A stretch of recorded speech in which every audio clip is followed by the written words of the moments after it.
सन 1689 में औरंगजेब आलमगीर के हुक्म पर संभाजी महाराज को कोल्हापुर के संगमेश्वर में गिरफ्तार किया गया, तब उनको इसी किले बहादुरगढ़ में लाया गया, जहां पर खुद औरंगजेब आलमगीर उनका इंतजार कर रहे थे।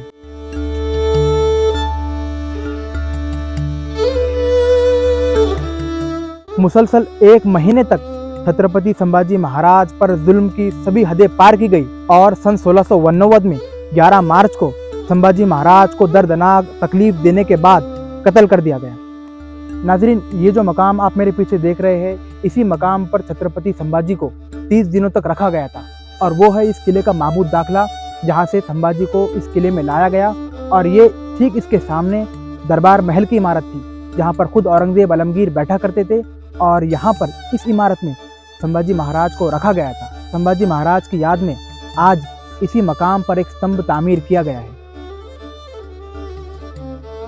बहादुरगढ़ किला भीमा और सरस्वती दरियाओं के किनारे पेड़गांव की इस खामोश सरजमीन पर यहीं 11 मार्च 1689 को हिंदुस्तान की तारीख का सबसे दर्दनाक कत्ल लिखा गया।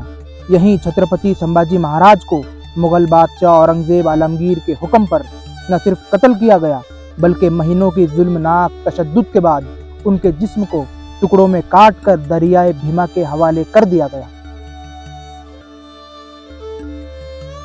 उनकी आंखें निकाली गई, जबान काट दी गई, जिस्म को जख्मों से भर दिया गया।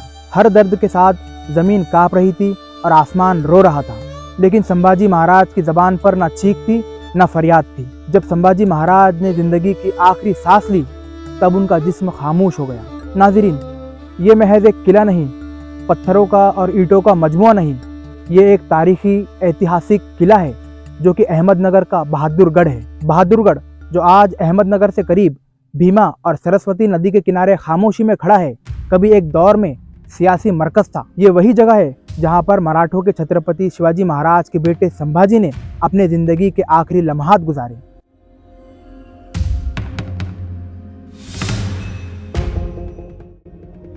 संभाजी सिर्फ एक राजा नहीं था, वो शिवाजी महाराज का बेटा और मुगल ताकत के लिए सबसे बड़ा खौफ था।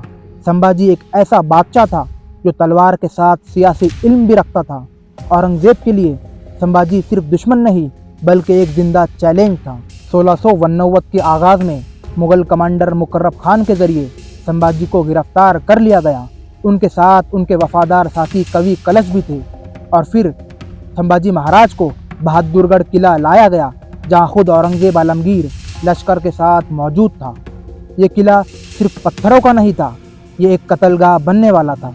तारीखी हवाले के मुताबिक संभाजी को तकरीबन 1 महीना रोज़ाना तशद्दुद का निशाना बनाया गया। उनकी आंखों में गरम सलाखें डाली गई, उनकी ज़बान काट दी गई, उनके जिस्म को जख्मों से भर दिया गया और हर रोज़ उनसे सिर्फ एक बात कही जाती थी, मराठा सल्तनत को औरंगजेब के हवाले कर दो। लेकिन संभाजी का जवाब हर दर्द से ज़्यादा सख्त था।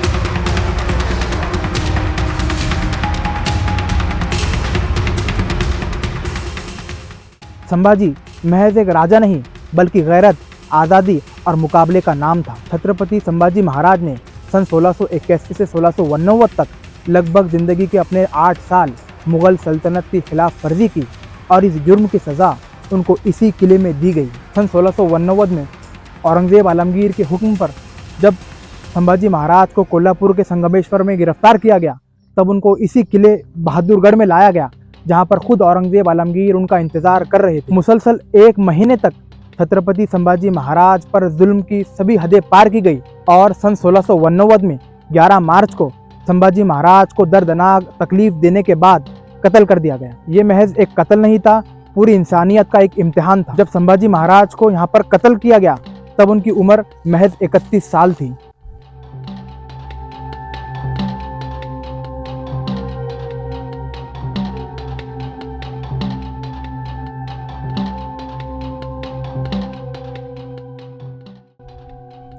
संभाजी कहता रहा, मैं अपनी ज़मीन, अपना ईमान और अपनी आज़ादी कभी नहीं बेच सकता।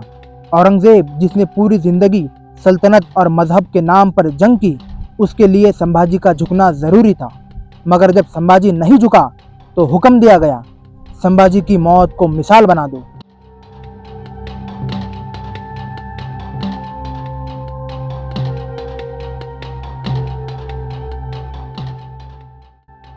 11 मार्च 1689 सुबह के वक्त भीमा दरिया के किनारे संभाजी महाराज और कवि कलश को लाया गया।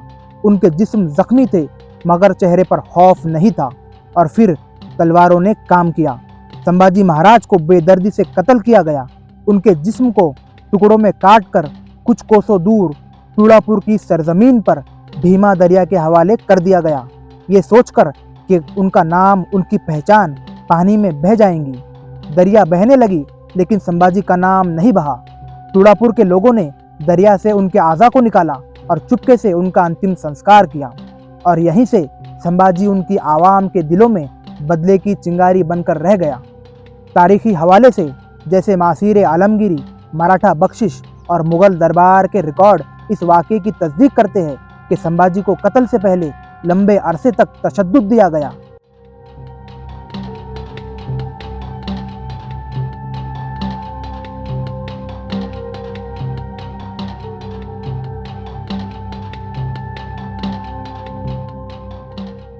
नाज़रीन, सन 1680 के दरमियान इस किले का नाम बहादुरगढ़ रखा गया था, बहादुर खान के नाम पर, जो कि मुगल कमांडर थे। लेकिन आज इस किले का नाम धर्मवीर गढ़ है। नाज़रीन, ये सिर्फ एक कत्ल नहीं था, ये एक सियासी और मजहबी पैगाम था कि जुल्म से हुकूमत तो हो सकती है लेकिन तारीख नहीं। संभाजी महाराज मर गए मगर औरंगज़ेब तारीख की अदालत में आज भी सवालों के घेरे में है। ये कहानी सिर्फ संभाजी महाराज की नहीं, ये कहानी हर उस शख्स की है जो जुल्म के सामने झुकने से इनकार करता है। नाज़रीन, बहादुरगढ़ का अगर सफ़र आपको अच्छा लगा हो तो वीडियो को लाइक करना, शेयर करना और चैनल को सब्सक्राइब ज़रूर करना।